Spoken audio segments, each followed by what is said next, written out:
प्रिय विद्यार्थियों, आज हम कक्षा छठी विषय विज्ञान के अंतर्गत जिज्ञासा पाठ्यपुस्तक के अध्याय 5 लंबाई एवं गति का मापन को समझेंगे।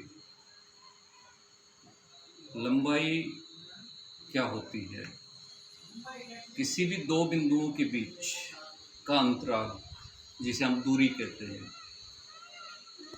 दो बिंदुओं के बीच का गैप या अंतराल, जिसे हम दूरी कहते हैं, वही हम लंबाई को भी, इस दूरी को हम लंबाई के रूप में परिभाषित करते हैं। दो बिंदुओं के बीच का अंतराल जिसे दूरी कहते हैं, उसी दूरी को हम लंबाई के रूप में परिभाषित करते हैं। लंबाई छोटी से छोटी भी हो सकती है और बड़ी से बड़ी भी हो सकती है। लंबाई के मापन के लिए पहले प्राचीन समय में हम अनेक विधियों का उपयोग करते थे, जिसके अंतर्गत हम बालिस्ता, ये जो है बालिस्ता, इसका उपयोग मापने के लिए करते थे। जैसे इमेज है, इसको बालिस्ता के द्वारा हम मापते थे, या किसी भी लंबाई को हम बालिस्ता के द्वारा मापते थे। या फिर हम पैर के निचले हिस्से का प्रयोग हम लंबाई को मापन के लिए करते थे। इसके अतिरिक्त हम कदम का उपयोग भी, पैर की जो लंबाई, दोनों पैरों के बीच की लंबाई जिसे हम कदम कहते हैं, उसका प्रयोग भी हम लंबाई के मापन के लिए करते थे। तथा इसके साथ साथ हम रस्सी या धागे का उपयोग भी लंबाई के मापन के लिए करते थे। मापन क्या होता है?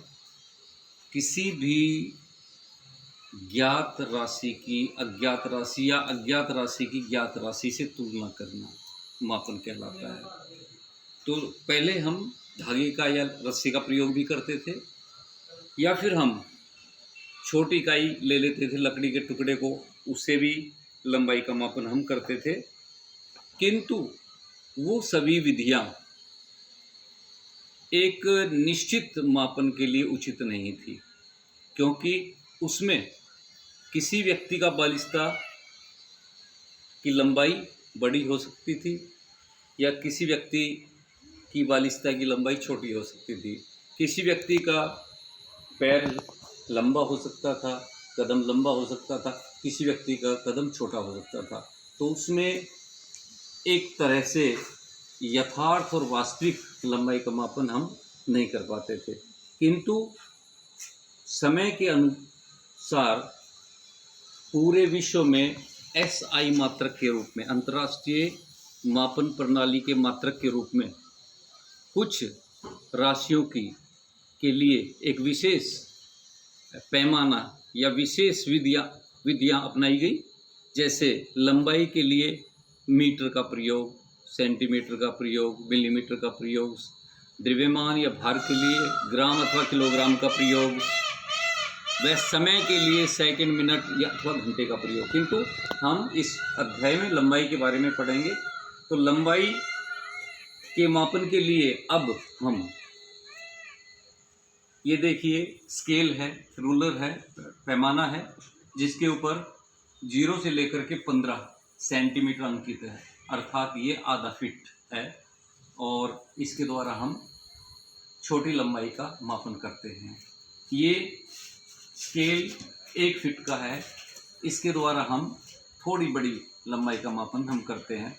और इस के एक तरफ, ये देखिए, एक तरफ 1 से लेकर के और 12 लिखा हुआ है, जो इंच के रूप में है।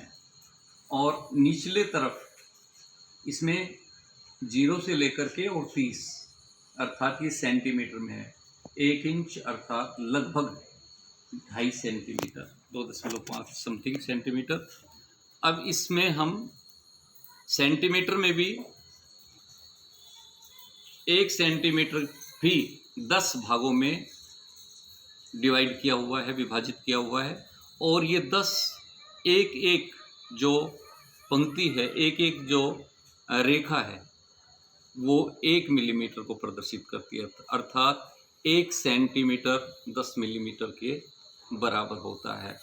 तो इस प्रकार से हम लंबाई को इन रूलर के द्वारा, पैमाने के द्वारा मापते हैं। किंतु कुछ लंबाई को हम इस पैमाने का प्रयोग करके हम नहीं माप सकते। जैसे अगर हमें अपने वृक्ष की मोटाई को मापना है तो हम इस लचीले फीते का प्रयोग करेंगे हम, या फिर हमें अपनी कमर की लंबाई को मापना है, कमर की के माप को मापना है तो हम इस लचीले फीते का प्रयोग करते हैं। इस लचीले फीते का प्रयोग हम वक्र लंबाई को मापने के लिए या वक्र आड़ी तिरछी रेखाओं को मापने के लिए भी हम इसका प्रयोग करते हैं। इसके अतिरिक्त ये मीटर है और 1 मीटर में 100 सेंटीमीटर होता है। इस मीटर का प्रयोग हम कपड़ा मापने के लिए, कपड़े की दुकान पर कपड़ा मापने के लिए इसका प्रयोग करते हैं। तो ये भी एक पैमाना है। इस तरह से हम लंबाई को अनेक विधियों द्वारा, अनेक मेथड के द्वारा, अनेक तरीक़ों से हम मापते हैं।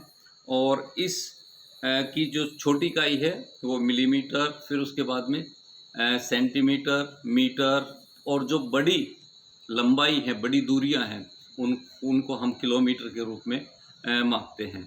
तो ये मापन की विभिन्न प्रकार की विधियां थी। इसी अध्याय के अंतर्गत हम गति के बारे में पढ़ेंगे कि गति क्या होती है। गति किसे कहते हैं? किसी वस्तु का समय के अनुसार अवस्था में परिवर्तन, किसी वस्तु का समय के अनुसार अवस्था में परिवर्तन को हम गति के द्वारा परिभाषित करते हैं। गति का अभिप्राय किसी वस्तु की अवस्था में परिवर्तन होना गति कहलाता है। गति को भी हम दूरियों की तरह गति भी एक तरह से छोटी इकाई के रूप में भी और बड़ी इकाई दोनों के तरह, दोनों में, या गति के भी अनेक उदाहरण हैं, गति के भी अनेक प्रकार हैं। जो वस्तु जब सीधी रेखा में गमन करती है, सीधा चलती है, जैसे परेड में चलने वाले सैनिक सीधा चलते हैं, तो उस गति को हम सरल रेखीय गति कहते हैं। जब गति, किसी वस्तु की गति ऊपर नीचे या दाएं बाएं होती है तो उस गति को हम दोलन गति कहते हैं, या कंपन गति भी कह देते हैं, दोलन गति कहते हैं। इसके अतिरिक्त एक वृत्तीय गति होती है। वृत्तीय गति में हम किसी बिंदु के चारों तरफ जब कोई वस्तु घूमती है और उस बिंदु से उसके बीच का हर जगह अंतराल समान हो तो उस गति को वृत्तीय गति कहते हैं। जैसे ये गेंद और ये धागा, अब इसको इस तरह से हमने घुमाया तो ये वृत्तीय गति का उदाहरण है, क्योंकि ये इस हाथ की उंगली से और ये गेंद की जो दूरी है वो हर दिशा में बराबर दूरी है, तो इसको वृत्तीय गति कहते हैं। पृथ्वी भी अपने अक्ष के चारों तरफ गति करती है तो उसको भी वृत्तीय गति में कहेंगे।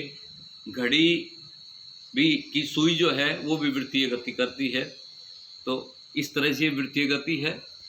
इसके अलावा आवर्ती गति, जब कोई वस्तु एक निश्चित समय अंतराल के पश्चात वापिस गति को दोहराती है तो वह गति आवर्ती गति कहलाती है। जैसे मान लीजिए ये बॉल है और मैंने इसको धक्का लगाया ऐसे, अब ये एक निश्चित अंतराल के बाद वो वापिस गति कर रही है, उसी पोजीशन में आ रही है जहाँ से वो चली थी।